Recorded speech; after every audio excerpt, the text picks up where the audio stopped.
So I would say to anyone who's worried about the future of the Home for Children, I think we're okay. I think we're okay. I All think things Church of God, with the new Home for Children director, Bishop Eddie Hardy. Yes. How crazy has this 2 months been? Let's get everybody caught up to how you got to this place to make this decision. So we'll say 2 months ago. 2 months ago, you're sitting on a state council where they're talking about the future of the Home for Children. What's going through your mind? Just 2 months ago, I kind of knew because Bishop Morgan had kind of asked me about doing it. It really goes back to about a year and a half ago. Really? Yeah. Okay, a year and a half ago. So I'm listening. We're going through. We're processing. I'd say maybe a little bit less than a year and a half. Maybe a year ago. Okay. But we're processing. We're trying to figure out direction, vision of the home, and I just really felt like that I felt like I could have vision. I felt like that the home could be bigger than what it is. And so I just started writing out a plan. I listened to, being on the committee, being on the council, being with a committee that kind of looked at the home, helped me to see, a direction. And so I put it out on paper and shared it with the bishop, and he liked it and said, well, let me talk to the council, and then we went from there to get the vote. So we knew that Bishop Tim Kearns was retiring potentially, and we knew that there was some direction needed for the home. Yes, yeah. I hope to be able to ask all the hard questions about the home and about the future of the home that people have sent to me. Yeah. Because our vote previously where they're like, sell the Home for Children, people are weeping. My mom's like, you can't sell the Home for Children. Yeah. There's some emotional attachment to this. Yeah. So I hope we can have some conversations that will maybe bring some clarity to some people and maybe speak some vision into our future. Because my dad was a member of the 2010 or what it was? 120 Club. 120 Club. Yeah, my dad was a member of it, so it's something that I won't say I've been a part of my whole life, but I've seen my parents be a part of the Home for Children their entire life. So it is a ministry that has, of course, changed through the years. And so now let's just start. You walked in day one. What is the Home for Children now in this current season? Well, and I think that's probably, and you're right, I think that's where the confusion comes. It's taken on more of a foster care type deal, where it is foster care. Basically, our house parents are foster parents. Okay. They're licensed foster parents. So it's not like a group home, or is it like a group home? It's no, not a group home. It was, and then that changed. Yeah. As we got into it, actually even the regulations changed. Yeah. So a group home can only take teenagers. Okay. So if you're going to have teenagers, you can't be, you have to. If you're not going to have teenagers, you can't be a group home and not have teenagers. Makes sense. So that changed. So if we were going to take younger kids, we had to go to the foster care model. Okay. And then that's what changed there. And then the way the system changed some. They're trying to make more of a family atmosphere, and not us, but generally in DSS, they say, hey, we want a family atmosphere, in there. So. Yeah. If that makes sense. So they would prefer to have a family that they eat dinner together every night and go to church together. And go to church together, and brother and sister are eating dinner with them. They're just seeing a normal family rather than, here, you take 10 kids, let's just get them a bed to sleep in and a food in their belly. Yeah. They would rather have a family dynamic. Because they want to be able to create that so these kids can see what it looks like to have a family. Which totally makes sense. Yes, yeah. Totally makes sense. But it narrows the numbers down. Yeah. And that's the issue that's been a struggle. Although that's been a misnomer, but I've researched the home. Yeah. Actually, we've averaged 16 for probably 15, 20 years. Yeah. It's rarely been above. There's been some big moments, but that's about that. Yeah. I have sat on the council. This is no stones, okay? And I know it will feel like, I know that you and I are both walking through a minefield here. Yeah. Because at any point you step on something, somebody's going to feel like you're trying to offend them. We're not trying to offend anybody. We're just trying to bring clarity to our state. Yeah. So I know there have been many times where I've been on the state council where we've said things like, do we even know how many kids are over there? Yeah. You've been on the council Yes. where the questions have been asked, and you're like, no clue. We don't know how many kids are in the home for children. And it has been, I think, maybe presented like there was constant turnover. Is there constant turnover? There is, and I think that is a struggle because there is. I'm constant. Maybe there's kids that can stay 10 days. Okay. Because what the home has become is part of it, and I think the vision of the home is you're able to assess kids. A lot of kids we get are the first time. Okay. So they come into our home. They've come out of foster, or they come out of a house into our system. So we get them at different levels. Gotcha. So if they come in there and the behaviors that they exhibit, we're not able to help. Well, we're not able to help them, so we have to, I hate to say send them, but we have to get them to better foster parents or better foster care.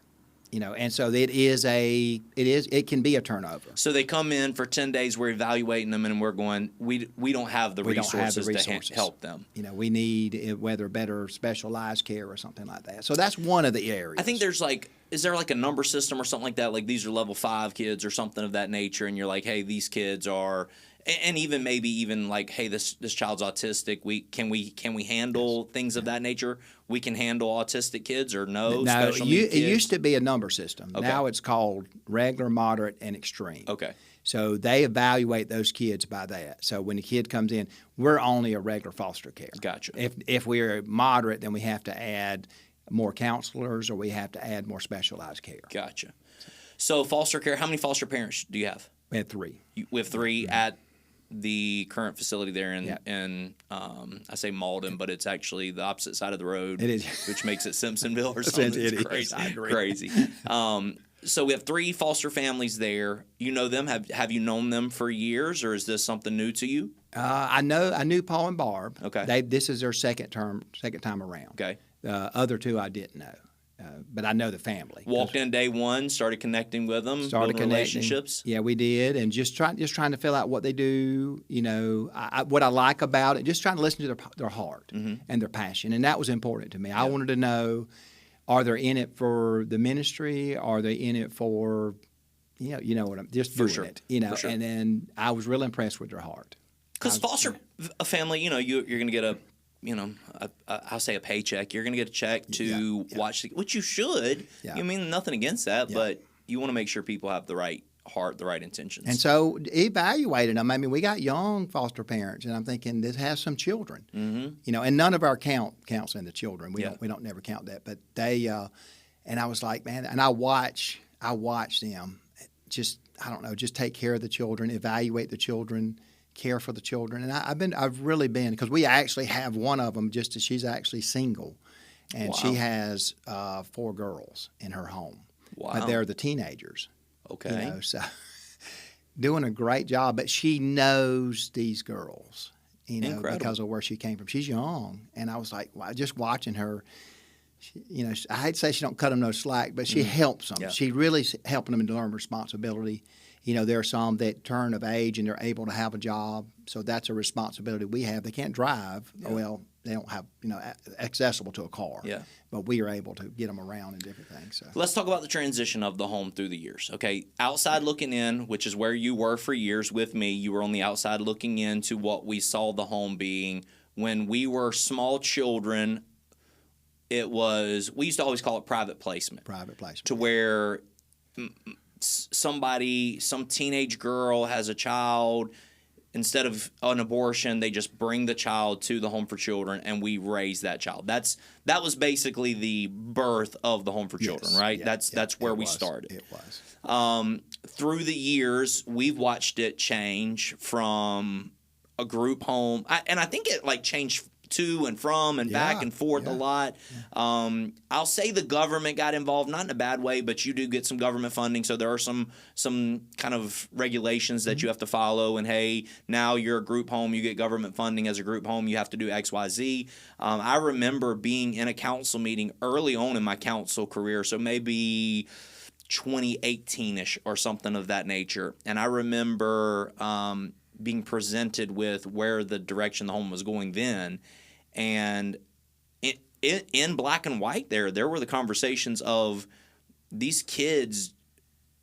I mean, you could tell them about Jesus, but they don't have to go to church with you if they don't want to. They didn't have to, and maybe that was during the group home model, where they didn't really have to participate in the main thing that we're trying to do there. That's not the case now, I'm assuming. No, it's not the case. And another thing different in the group home model and what we use in foster system is in a group home model, you take all. Remember, we was talking about the levels. Yeah. All the kids, All of them. all of them. It doesn't matter. We have no control over that. Yeah. We're no longer, so that was one of the disadvantages too. So you probably would have some kids that have high level behavior you probably wasn't able to. Yeah. Now here, it's not even. Here's the interesting thing about, because the Home for Children's been with DSS since 1976. Okay. So we were partnerships with DSS since Okay. 1976. So they've always been able to place children into home. Okay. Now, at the level, I'm not sure. Yeah. And I think the mix between the private placement and DSS, I'm not sure exactly how many the mix were, but I mean, I know today we don't have a private placement as far as in our homes, but we are working on availability in case if somebody wants to. Yeah. We don't get a lot of calls for that. Yeah. I don't know why. I don't know if it's because DSS is so involved, but I think that's changed. Yeah. For sure. And again, I don't know. I had somebody recently say to me, well, why don't we just stop taking government funding? Then we could do, and I giggled because I'm like, we need government funding. It's handy. It's about 25% of the income. I was thinking that maybe even a little more, but so it's not terrible. There's probably a place and maybe a time that we could not do that. Yeah. But because the DSS has a family atmosphere and church is a part of it, and actually some of the reports we get. So when we to take a child, we'll get a report, and I lost my train of thought what the name of the report was, but we get a report and it says, okay, here's a child. Are you interested in taking a child? In these reports, it says they're involved in church. So there's almost an encouragement to say we want them because they want that family. Yeah. They want they want the grandparents to be involved. So the house parents, if they have grandparents or uncles or whoever, they want them to be involved. Not watching the children. Yeah, for sure. But and they're regulated, but they want them to feel like it's close as family, and church is a part of that. I love it. And they want the church to be involved in the home. I love it. Yeah. So here today, here in this moment, and there's so much to talk through. Here in this moment, we have 16-ish, 18 kids, 3 foster families, 3 homes there? We had 3 homes. 3 homes. Yeah. And so that is the ministry that we are doing currently. Big Vision, we'll talk Big Vision in a second, but that is the current ministry model that we have. Yeah. So then we go to a minister's meeting. And a special called ministers meeting where I'm hoping a state councilman or 2 will join me on a podcast this week. They're supposed to be doing it on Thursday to where we can talk through some of the how did we get to this place versus how did we not get through some of these hurdles and answer some of these questions. Yeah. So we'll talk through some of that nuts and bolts, but let's talk Home for Children specifically. Inside of the report that we were presented or the recommendation that we were presented, one of the things that was recommended was to sell the Home for Children. It is right off of multiple interstates. It is prime real estate, prime location. When I was on the council previously, I had served my term, and so I've been off the last couple of years. When I was on the council previously, there was conversations of even selling like that little back portion that's just wooded and trying to because we're at a place where as we're trying to keep two campgrounds alive, things are falling through the cracks and you don't have enough funds to do all the things that you need to do. So you start being creative, but once you start being too creative, then you're going to hurt your future, by trying to nickel and dime yourself to death. So in the recommendation we get, it is sell the Home for Children, sell PD, sell the state office, sell the parsonages. Do you have a parsonage? I have a house right there on. Well, I do. There's one on the home for children, but Gotcha. I use my house on the campground. Gotcha. So sell the parsonage, and a couple of lots. Let's sell all of this. We'll leave the residents alone. Leave tabernacle alone. Leave all this stuff alone. Let's just sell this. And then it was presented that day of in agreement with the Home for Children board to, I'll say, relocate. Is that a fair yeah. relocate, restart, revive, refresh this new vision of the Home for Children and the future of the Home for Children? Now, going into that, you knew that was the recommendation. You knew that was what was presented. Let's talk through how, like, maybe that was presented to you or the conversations. I mean, you were on the council when that recommendation was being made. So let's talk through that. I think that's the advantage I think I would have going into this, is because I've listened to the conversation. You know, I sit on a committee for the Home for Children trying to figure out, okay, what would happen? Yeah. And I think, and I tell people this, I said, I think that sometimes the struggle with the council is you're brainstorming. Mm-hmm. You know, you're really not, you're not making a definite answer. Right. You're brainstorming. You're saying, this is an idea. Mm-hmm. Sometimes that brainstorm becomes, hey, this is what we got, not what we got to do, but people conceive that. Right. And so we brainstormed. You know, we sit down, we went to different locations, we considered about what would happen if there was no home. You know, is that a viable model that we could create in the state without a home? Mm-hmm. Going into maybe using parsonages throughout the state. Mm-hmm. Is that a viable option to be able to do that? You know, and some of those were brainstorms and ideas and maybe something we could visit in the future. You know, but the idea of still having a presence in a campus is something we felt like was important. Mm-hmm. You know, I'm saying we as a Home for Children, and even as the committee, as we're talking, trying to figure, okay, what's the best thing to do? You know, so what we done and what I've done is just sit out and talk and just said, okay, what would that mean? Yeah. You know, is it going to happen in Malden? You know, where could it happen at? And so we just been looking and connecting, and I think we found some places that would give us an opportunity to relocate. So the people who heard the recommendation and they go, we'll get to vision. We'll talk vision in just a minute. Yeah. The people who heard the recommendation and they go, we can't shut down the Home for Children. Your response to them is what? I would say we do have an opportunity to. We're not going to shut it down at all. Yeah, we're not. We have an opportunity to actually continue the model we have. Yeah. But the goal is to expand it. I mean, we have 300, and you said we can get into it in a minute, but we have 300 churches in our state that are vehicles or hubs, is what I call them. We have 300 hubs that we could create something bigger than what we have. Yep. Still hold on to that, because I do think it's an opportunity for us to continue to have a campus. Sure. But make it bigger. You know, we do have 2 off-campus parents, you know, that are foster parents, but they're not on campus. Mm-hmm. You know, so you utilize that and grow that. You know, but other areas. But yeah, that's what I would say. I love this conversation because I think people, even one of your board members got up and made a recommendation again, which is funny because you're a part of this, and then one of your board members get up and say, no, we don't like that, let's change it to this. And I'm sure you're probably going, hey, it's okay, let's there's a plan, we trust the plan. But I think the hurdle people were having was, if we sell this, we won't have a Home for Children anymore. That was a hurdle. And I think the vision that you're getting ready to share with us is, no. If we sell this, we're actually going to use this to multiply what was 3 to now 300. Yes, yeah. But we can't realistically multiply until we are able to do X, Y, Z, 1, 2, 3. That's right. And so I would just say to those, what are the questions you've heard about the meeting as far as the Home for Children goes?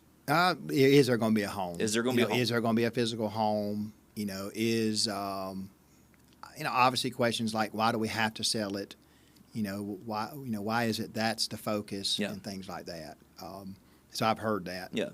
You know, and we've heard it for a couple of years now. But, our home was built in, I'm trying to remember, and I have to get the exact date. It started in 1956, but it was like in the 60s, it was moved to the location where it's at. Yeah. So it's been moved before. It used to be in Gaffney. Yeah. Then it was moved to there. Yeah. So the interesting part, and I was talking to someone that actually was into transition, and I was like, "Did you create a better home?" And they said, "Yes." I said, was your homes more efficient?" "Yes." I said, "So maybe that's an idea. We could create better homes, more efficient, that deal with the 21st century." I love it. Than compared to where we were at. I love it. So I mean, whether it is the way the home is built, as far as the way we use our children, going back to the foster care model, or whether it is just the efficiency itself. These homes we're looking at are built better. I think they are. For sure. So let's talk vision. You walk in, you hand the overseer, a vision of what you think the Home for Children can become. 3 homes to 300 homes, vision of foster care. Let's talk through that. What does that look like for our state? So first of all, we do have the what we call on-campus foster parents or residential parents. Yep. So that's been the model. That's something we would like to continue. Absolutely. But then we got what I call 5 areas of emphasis. So number one, then the second one is the off-campus. So we take on some off-campus foster parents. So they come under us. They're under our umbrella. So I have multiple foster families here. So instead of their credentialing through Horry County, DSS, however it's done, their credentialing is through our state Home for Children. Everything's done through us. So we do the visits. Okay. We do the inspections. Nice. We are the go-between or the mediator between the two. Love it. And it doesn't change for them financially. Love it. Same amount that they get. So they get, doesn't matter. They get $100 per kid to foster. This isn't you saying, "Hey, I'm taking a little cut of that." This is you saying, "I just want to help you." That's right. I want to be the mediator that helps you to be DSS is tough to deal with. Yes. I've watched it multiple times here. Yes. So you're saying, I want to be the mediator that helps. I have a great relationship with DSS or with whatever service it may be. I have a great relationship with them. I want to be your mediator. Yeah, and we are. Well, we have a full-time social worker. So I guess he didn't call it social worker. He calls it director of social services. Yeah. But anyway, he is actually he worked for them. Yeah. So he has a great relationship with them. He still does, even our off-campus parents. Now, he does the home inspections. He has to have a face contact or a Zoom or something once a month, and then every 3 months he has to go into that home and inspect the home. But he does it. I love it. And he's a pastor. I love it. And you're thinking... Okay, let me just say, Eddie, we're 2 points in. If you tell me, in 2 points, if you tell me we sell the Home for Children, we purchase 3 new homes somewhere else for those on-site people, and I don't know, maybe y'all move into wherever the new state office is, however y'all do that as far as office-wise. But if you tell me that, and then your heart is, I want to connect with, I have 2 on staff right now, 3 on staff that are foster parents. Yes. I want to connect with them and bring them under the umbrella of who we are and help make life easier on them. Win. You've won. This is amazing. Yeah. And I agree. I agree 100%. I'm trying to say it. I don't know why people, because it just I think it gives them a lot of freedom. Yes. If I knew that if Clint right now, Clint is a production guy here. He and his wife are very passionate about fostering and adoption. But if Clint knew all I have to do is pick up the phone and call Jamie's buddy Eddie rather than calling some line at DSS that they're not going to return my calls 27 times as I've left voice message after voice message. Man, that's nice to have that personal connection, but also the spiritual connection of this. Yeah, I love it. When I walked into the office and I sat down with him and I'm like, okay, tell me the difference. And he said, there's none. I said, tell me the training process. He said, there's none. He said, we just do the training process. And I was like, so you're saying and he's like, there's no difference. He said, we And we're able to do this. We're evaluating, looking at maybe, because the only concern for us would be we'll have to find another social worker or another person, but we even have that. So what is the need in foster care inside of South Carolina? Is there like a giant need here, or is there not? So according to stats, and because it shifts so much, according to that, there's almost 4,000 children in foster care. Okay. Well, in South Carolina. That need foster care. In South Carolina. Okay. According to this, and it seems a little bit high, but it said 2,100 kids need it, that needs a foster parent. Wow. That we're not able to supply. And I'm probably, and I think we need 500 foster parents is what and I've got to remember, because it's shifted so much, because you know how the kids for shift. For sure. But that's in the range. That right now the range is 500 foster parents is what we need to supply a need. So you're talking about 3 per, maybe 3 or 4, maybe per about church. 3 per, yeah. Even church. If you use a church itself, if I could go out to South Carolina and go into every church and say, listen, you just give me one foster parent, we would just about cover one foster parent from your church. Yes. We will train you. We will credential you. We will set everything up. We'll do the in-home visits for you. You get a little paycheck to help provide for their food and their house. But here's the thing that, and this goes part of the next vision. That's just 2 points. So our third one is we want to find these foster parents that are in our churches. Mm-hmm. So for instance, your church. And we want to walk with them too. We're not asking, if they're not under our umbrella, we're not saying you're not part of us. I love it. So we're saying you're in the Church of God, you're out there working, your church is, you're part of this. So what can we do to help you? Because and they know that when they get a child in, the little money they get, that's great, but they don't get enough money to cover what beginning of it. If you got to get a car seat, if you got to, because, you want to do your best to give these children the best. Yeah, for sure. So if you can give them new sheets, for sure. Some of them don't even have beds. Just the stories is crazy. Clint has a daughter, and he said every night she would go to bed with food in her hand because she was so afraid that she didn't know when her next meal. He said she was like 6 years old and learned how to cook a meal all by herself because she was so afraid of where her next meal would come from. Hoarding food is the most common trait of a child. Really? And they'll take it to the room. And that was something that's one of the first traits you have to break is and it doesn't make sense to us, to most people. Yeah. And let me just, if you're okay with it. Please. So I grew up, I didn't meet my mom till I was about 5 or 6 years old. Okay. So I grew up, my mom left when we were young. I love her, became a Christian before she died, but so I didn't meet her till but I went from place to place. So I wasn't in foster care. I was in kinship care more than anything. Okay. And so I look back. Kinship care is when you're aunts and uncles. Yeah, aunts and uncles, and different ones, or grandmother or somebody. And so they took care of us. And then about my mom, I finally met her. My dad was in the Navy, so we didn't see him that much. And then he died when I was very young. They were divorced. And then I moved in with her, which was a rough situation. It was really hard. My stepdad's alcoholic. Didn't have no relationship there. Mm-hmm. So you grow up in that kind of atmosphere, and you look back. And honestly, the way I look at it, I'm like, foster care would have been handy for me, because some of my brothers, there's people laugh at this. There's about 16 of us all together. So, but there was 12 of us living in the same home. Wow. So when you bring step and half, but we're all the same. We don't really care. And so there's 12 of us in the same home, and some of mine went to a boys' home, and they literally said, that's one of the best things that ever happened to me. Wow. And you're thinking, there's some negativities that people hear about it, but I'm thinking that's what he's saying, because that took him into a more stable environment. Mm-hmm. So you bring in these kids in a stable environment. So I do understand a little bit about, you're not sure about the meal. Yeah. You're not sure about, if your mom, because my mom worked 2 jobs because my stepdad didn't really work, and great man, just couldn't lick the alcohol. Man. That really got the addiction got the best of him.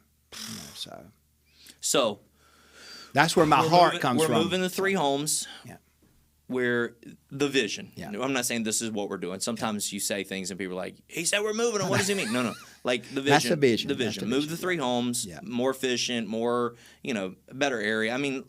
Lord, one of your kids run out in the streets, that busy road. Yes. Or one of the things they always say about youth camp is, because Monroe Drive is, a open highway. Yeah. We can't block it off. Somebody scoop up a kid at youth camp, throw them in the back of a truck, and sex traffic them in a heartbeat is one of the. And I really do look at this as an opportunity. I don't look at it as a negative. Agree. I think it's a great opportunity. Agree. So that's number 3. So number 1, sell the homes, repurchase, have that presence. Number 2, train, credential, partnership. And then number 3, let's find the people that are out there who are already doing it, and let's make sure we have relationships with them, build And covenants with them, resource them. Around Christmas time, if things are tight for them, we want to be able to resource. We want to be able to help them any way we can. Love it. So, and then number 4 would be is to be a resource. Yep. And this is what's really kind of hit me. So, if I'm dealing in my church with DSS, who do I call? Am I going to call DSS? Who's not going to help me? Or do I have a resource? And so I talked to our worker, caseworker, and he says, I can be your resource. Incredible. He said, you just call me. He said, I already know how to work with the system. Yeah.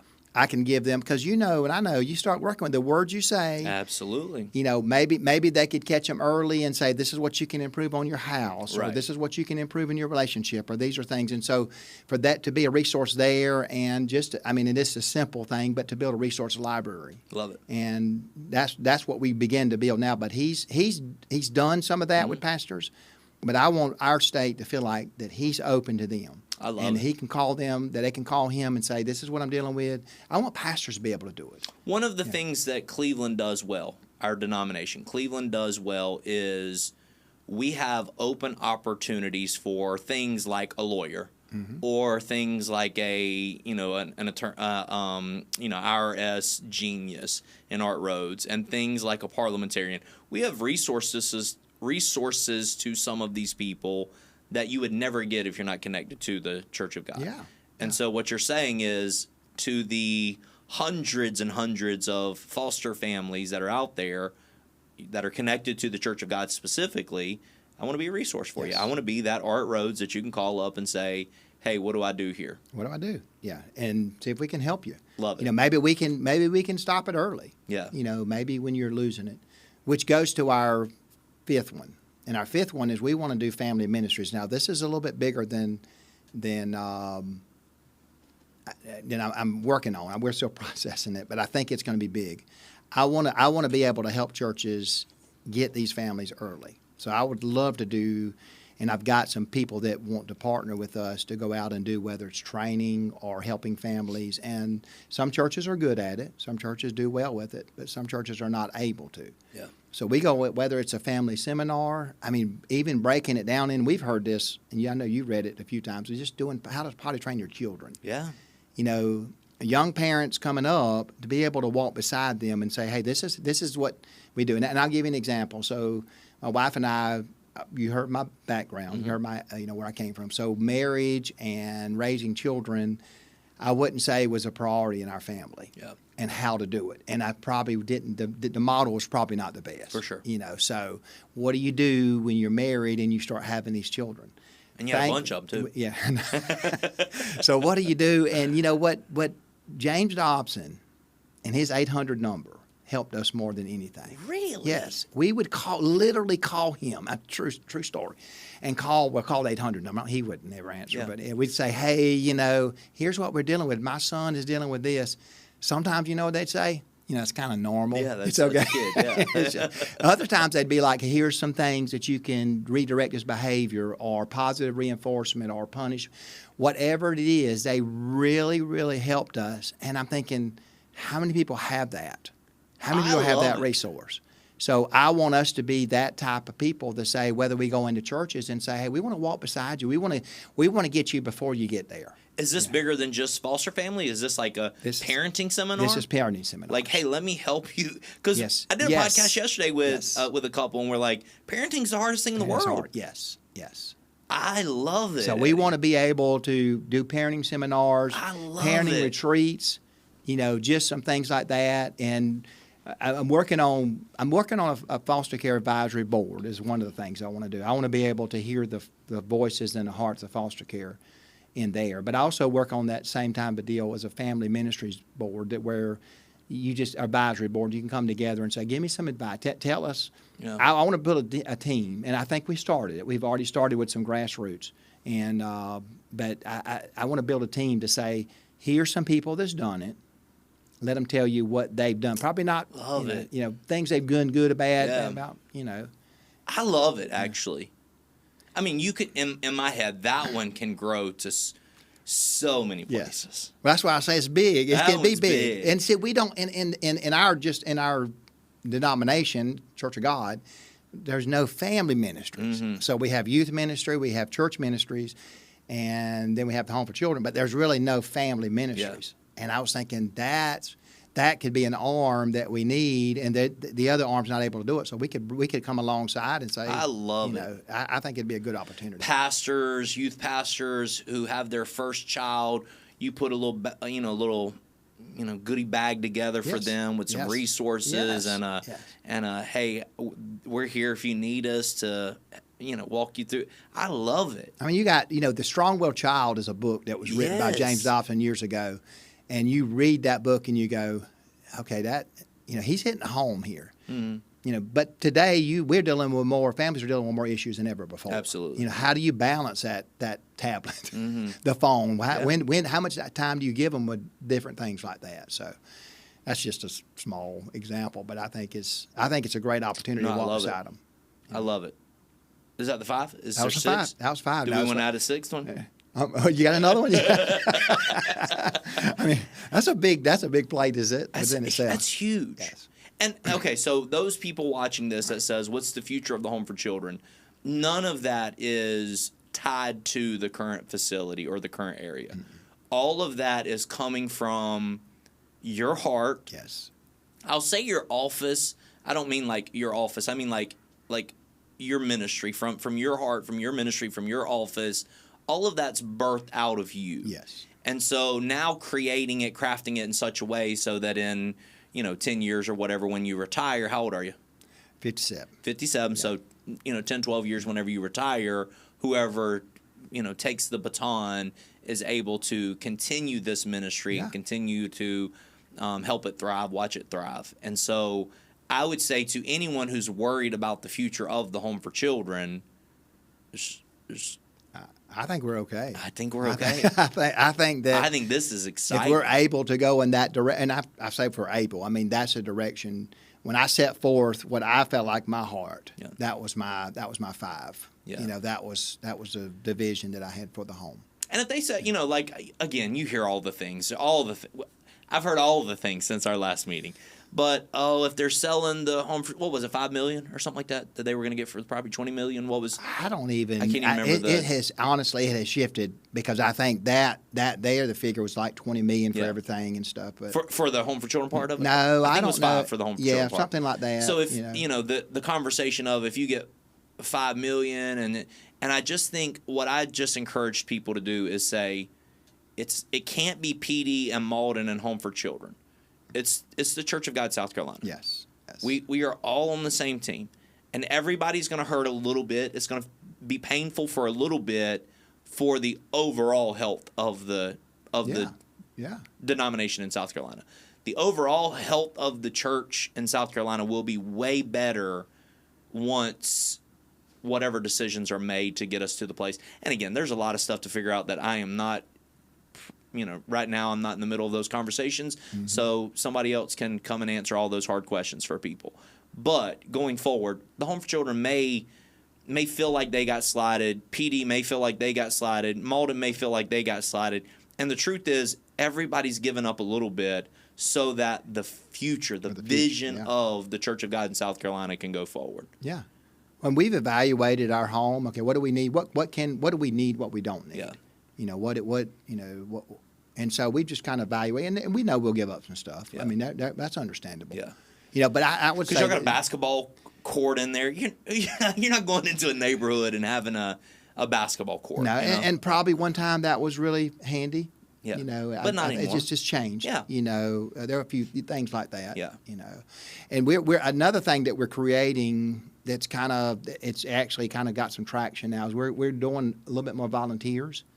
Because of the way they've allowed us to, DSS allowed us to work, we're sending out information to volunteers. So, you may not be able to come in and sit with the kids, but you may be able to come in and help us with the home. Like one of our homes said, when their church said, and a family come in and they want to just come clean. Love and it. I'm thinking, that's a volunteer. Now, Yeah. obviously, we're doing our diligence. So Sure, of course. we're doing the background checks. Of course. But, we're letting them come in and clean. We're letting them come in and, straighten up or whatever they can do. We want them to see and be a part of the ministry, whether or not they can be a foster parent or just come in and I love it. take that arm of it. And so we've had some open doors, and we've had some people that's going to be coming in and maybe help us out a little bit. A couple of years ago when I was on the council, a few years ago, I'll say 4, Brother Raven was still here, I made the suggestion to move it to PD.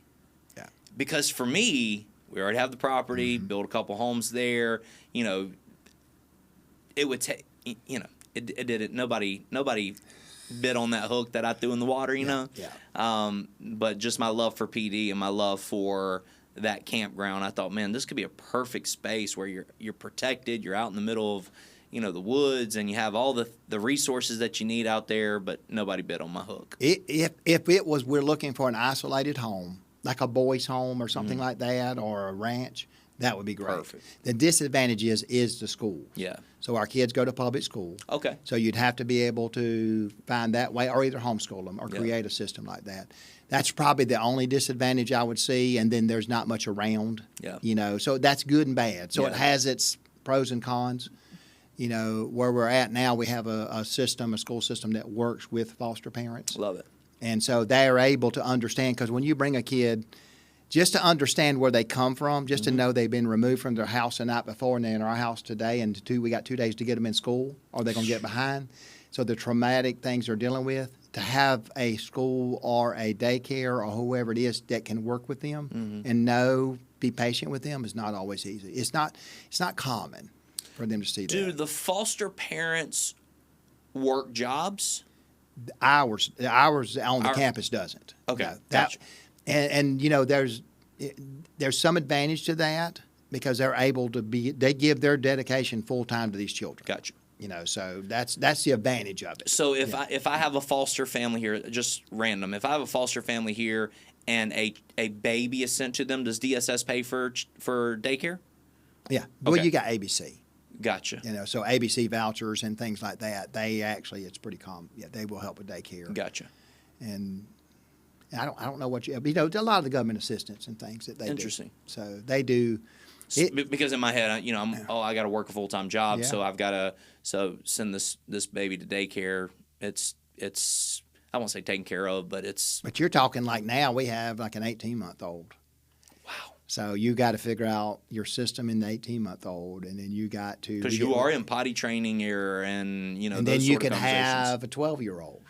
Man. So you can, they're okay. We don't, we do have some ages that we try to narrow it down to, but we try to open it up as much as possible. But yeah, it's fun. So you've walked in, you've been at this, I think a month now, right? Mm-hmm. June 1st was your first day. June 1st, my first day. So it's literally been a month. Yeah. You've walked into this, and in a month, I've seen you ministering in other people's pulpits. But let's backtrack before we get there. What did Langley think whenever you left them or told them the news? The dynamics of Langley is my family area. Yeah. So my brothers and sisters are there. Yeah. So they were not happy. So it was not like they didn't go. They were like, yay, Eddie, good job. Funny story. This is really funny. So we got up there. My wife, we stood up there on Mother's Day. Oh, no.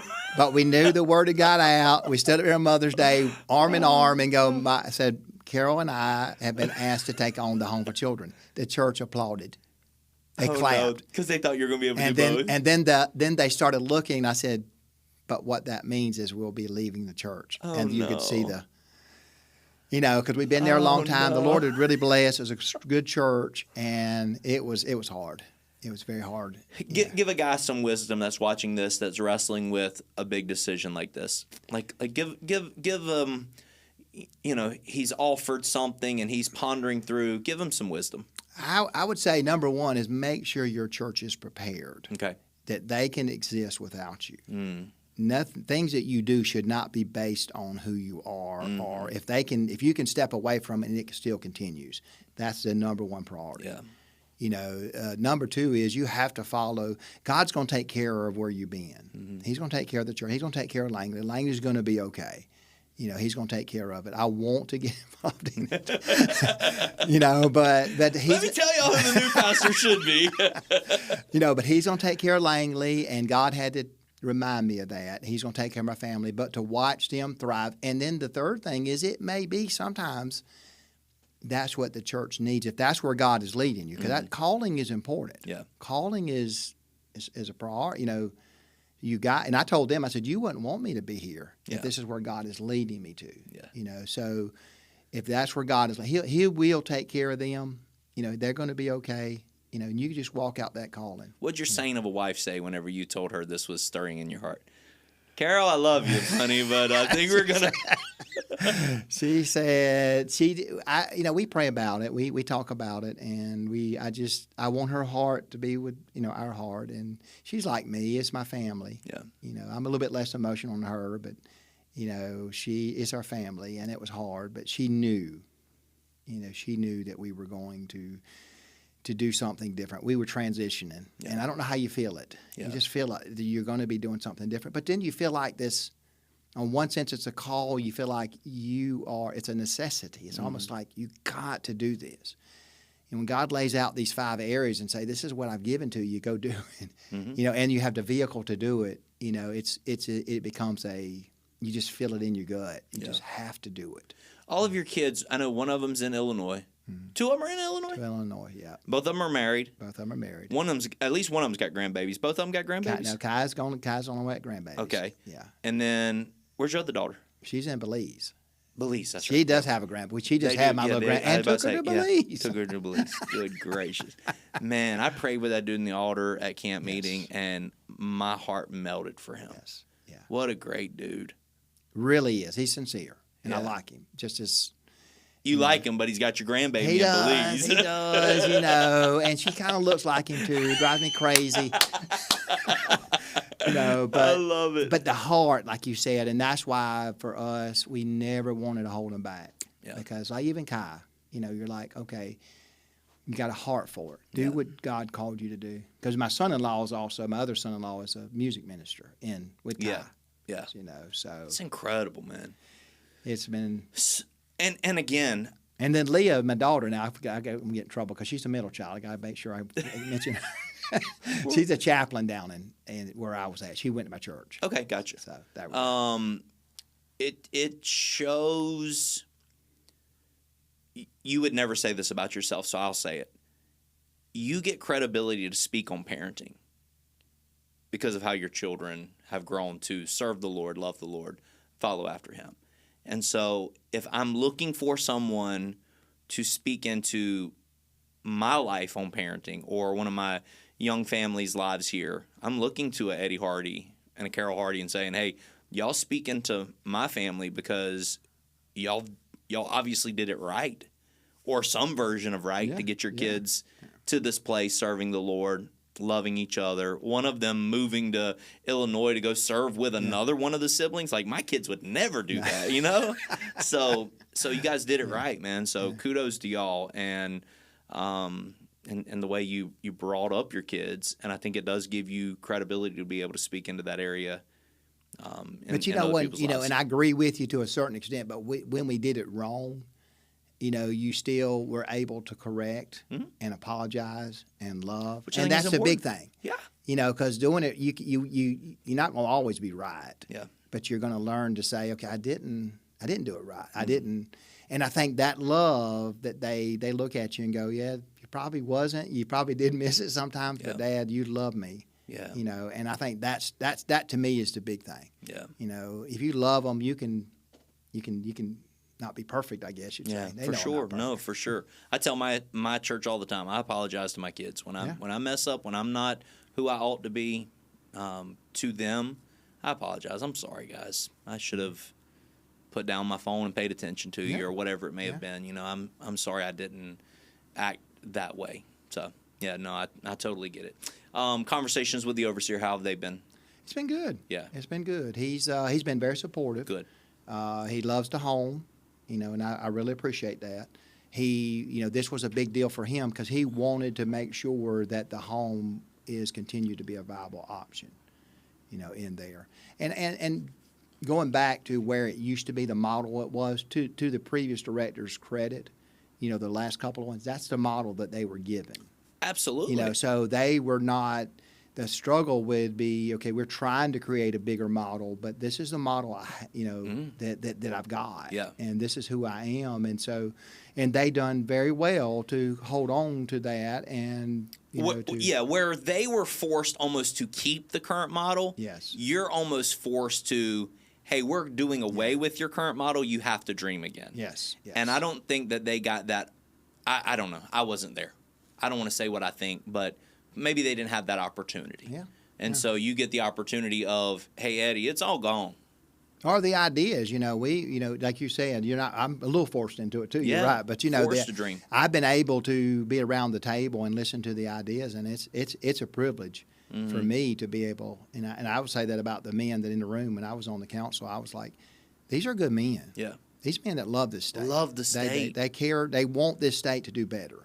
And they really cared, and everybody. Another thing I liked about it, and then being a new guy, is everybody had a voice. Yeah. I had a voice in the room, and they listened to me. I was like, what are you, But it was pretty cool to be able to sit there and these guys, and they're pondering, they're questioning, they're wondering, just like we do when pastoring, and you're trying to figure out what's best for the church, even though it hurts to be able to do it, but that's what's best. So. Yeah, I was talking with Jerry Madden yesterday, and he said.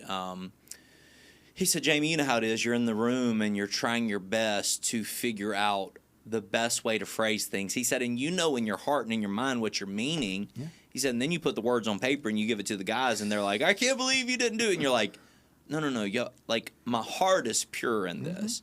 So help us. And to the ministers of the state, help us to word this well so that we protect everybody. Everybody gets uncomfortable a little bit through this process. Yeah. If you're a PD person, I'll talk to the PD folk. You served there quite a few years. I love the PD, but if you're a PD person, this is going to get uncomfortable for you. Yeah. If you're a Malden person, this is going to get uncomfortable for you. Yeah. If you're home for children, die hard, it's going to be uncomfortable a little bit. But the overall goal of this season of uncomfortableness is for the state to be healthy long term. I mean, moving here to where you're at location, would that be a prime example? Yes. So uncomfortable. So that, but to continue the vision, you had to do something different. Yeah. Because and there's a generation. You're ministering to a generation. Youth department, there's a generation. But the flip side is there's an older generation that still needs the Church of God and who we've been. And so we can't just choose a generation. Yeah. And I think what we're doing, again, this is not the topic of today. We're talking about the Home for Children. But I think what we do is we choose a generation, and then we go stand on opposite sides and throw tomatoes at each other. And you're like, no, I love both generations. Yeah. Let's get in the middle. Yeah. And now there's 6 generations, but I love all the generations. Let's get in the middle and let's figure out the best plan forward to where the Home for Children's healthy, to where the youth department's healthy, to where the senior adults are healthy, to where the residents on the campground are healthy. Let's get everybody in the same boat and let's all row forward together towards a destination to where South Carolina can be healthy in the long term. One thing I know, just looking at it, foster kids and foster parenting is not changing as far as it's going to be there. Right. So it's not a ministry that we're going to fix later on and maybe we're going to complete it. Yeah. It's going to be around for a long, long time. Yeah. And it's sad in a sense. You wish it didn't have to be that way. Yep. But then again, on another note, we're able to help these children. Our mission is changing a generation one child at a time. Love it. And so and the reason that comes from me, because God changed my generation in me. So we're a different generation. There's no alcoholism in my family. Amen. There's no language in my family. There's no domestic violence in my family. Amen. And we changed a generation. It should have been continued, but it didn't continue. And that's what we're hopefully able to do, in whatever capacity. And I say we, it's not just us. It's foster parenting in general. It's taking each other on. And I will say, as I know we're running out of time. I will say, having seen the numbers of the Home for Children, you're doing really well financially. This isn't like we have to sell to be able to That's right. survive. Home for Children is doing really well. The men and women of the state have supported the Home for Children through the years. What's the next big fundraiser you have, or the next big push you have? Right now, Is Easter offering next, or maybe the Thanksgiving I think thing? they do Harvest. Yeah, the Harvest But offering. we have a big car show coming up too. Okay. So that's actually at my old church. Nice. They do a very big car show that raises money for the home. Nice. So there's a lot of opportunities for things like that. That'll still be around. You'll still be a part of it. But Home for Children is doing very well. Yeah. This is not about it not being able to survive or not. This is about the vision for the future. And the vision for the future is it's more than just this portion of land. Yeah. The Home for Children is going to continue to thrive as we move forward. Yes. And it's more than just the upstate, to be honest with you. More than just the upstate. Even though we do take children from all over, and they do come from, we got some Georgetown, Charleston, Myrtle Beach, different ones like that. But it's bigger than just a local area. If we could just think, if we had a foster parents here and we'd say, okay, these kids are coming right here, let's give them to you. They can stay in their same school system. They could do, what could happen with that? Love it. It's a great opportunity. It's incredible, man. I'm proud of you. I really am. Through this whole process, I was talking with a buddy of ours, Neil Nolan, this morning, and he said, I love Eddie. Eddie is a good man. And I think that's the heart of everybody in this state towards you specifically. You're just a good guy, and we're thankful that you're leading this ministry. And I love all of the previous directors. We're cheering for all of them, wish them nothing but the best. But in this season, that God would lay his hand upon you and that he would take you and give you vision beyond even your understanding and flatten hills in front of you and make crooked places straight. And that I truly hope and pray that the Home for Children is way better off. Lives are forever changed because of you taking this step of faith to partner with this ministry. So thank you for what you're doing, man. Thank you. Anything else you want to say to the people before we say goodbye? Thank you. I mean, really, I mean that. Thank you for allowing me to be here, number one. But thank you just for seeing it, just for being a part of it. And, there's a lot of room for foster parents. Yeah. There's a lot of opportunity we need some in that area. You want to throw your email out there or something so that if somebody's interested in fostering or an email that they could reach out to maybe even start a process of, hey, I'm interested in fostering? You can. It's SCHFCCOG at Yahoo. Is right now. We're working on getting a better one, but you can message us on Facebook. You can. I'm creating a survey. I'm creating a volunteer forms that people can be involved in. So we doing the golf tournament this year? Should be next. That's going to be around March, April. That was a big thing. Big thing, yeah. So hopefully that'll come up and talk to somebody him. on the board that was helping put that together or something? No, he came out of the home. Gotcha. So he's a story of the home. That's what it was. And I talked with him, and he was into transition whenever they moved from Gaffney to. How crazy! And I was like, "That's pretty cool." Great guy is Larry Harrington. He's a great guy. Super cool. Because he has a heart for the home, loves the home. Super cool. But yeah, anything we can do, we really, really, and I mean this with all my heart. Anything we can do as a home to help, whether a church or individual, that's what we're there for. I'm sure there are going to be people that are upset that I didn't ask something, or that I'm sure there's questions that people will still have. Yeah. And again, I think the heart that we're trying to portray here, which is what's happening in council rooms, which is what's happening in conversations with Home for Children directors, with the Home for Children board and the state council and the state overseers. We're all in this together. We're trying to figure this out. Yes. There's a problem so big that we can't do it alone. We need everybody's help, and we're trying to figure this out. Yes. And we're all in this together. We all like each other. We do. We're not against each other. We're not fighting. Eddie's not in there fighting the overseer. And we're all in this together. Or Mike. I've said Mike and both of them. We're just here to support one another. And Josh, we support one another. Right. And they, Josh and them, the youth department's been supportive of the home. Whether helping us with kids going to, youth camp and things. So that's a big deal. I think they really care about it. It's just trying to figure it out. Trying to navigate it is not easy. Yeah. And you throw, once you start throwing around big numbers, everybody starts getting nervous. Yeah. But at the end of the day, we're all pure-hearted men and women of God that are trying our best to figure this out. Yeah. Thankful for what you do, man. I appreciate it. Keep up the good Thank work. you. Same way here. Thanks for hanging out. Love y'all. Peace.